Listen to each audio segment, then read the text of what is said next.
നിന്റെ മനസ്സിലിരിപ്പ് എന്താണെന്ന് എനിക്ക് നന്നായിട്ടറിയാം.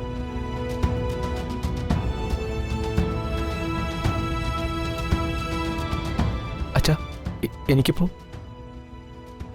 ആരും ഒന്നും സംസാരിക്കണ്ട. ഇക്കാര്യത്തിൽ ആരും വക്കാലത്ത് പിടിക്കാനും വരണ്ട. ഞാൻ തീരുമാനിച്ചു കഴിഞ്ഞുവെല്ലാം.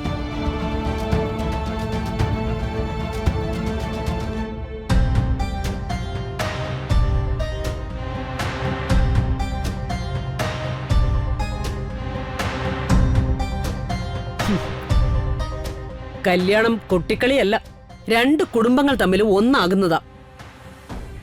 സമ്പത്ത് കൊണ്ടും പ്രൗഢി കൊണ്ടും തുല്യം നിൽക്കുന്നതേ പരസ്പരം ചേർന്ന ചരിത്രമുള്ളൂ.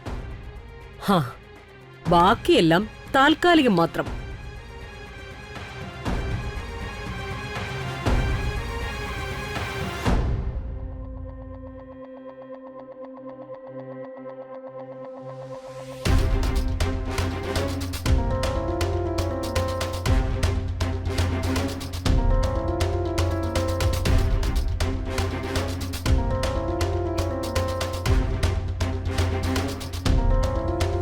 മോനെ,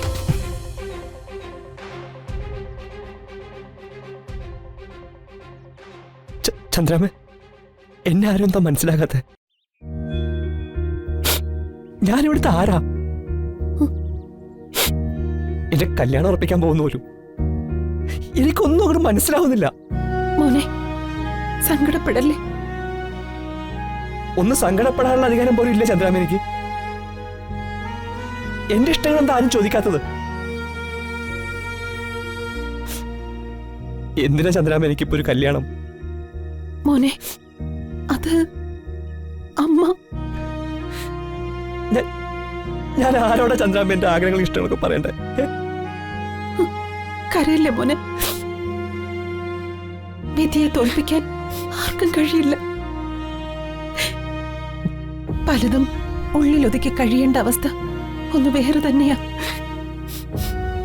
ആരോടും ഒന്നും പറയാനും കഴിയില്ല, പറയാതിരിക്കാനും കഴിയാത്തൊരവസ്ഥ.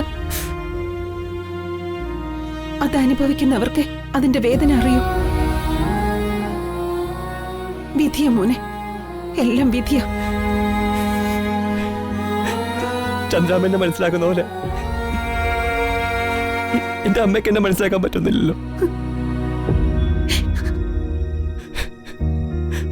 ഇപ്പൊ തോന്നുന്നു എനിക്ക് എന്റെ അമ്മയുടെ സ്ഥാനത്ത് അമ്മയായിട്ട് ചന്ദ്രാമ്മ മതിയായിരുന്നു.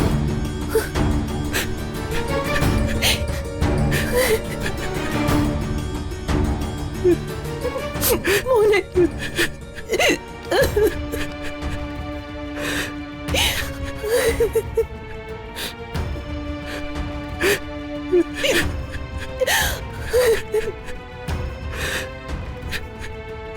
മോനെ,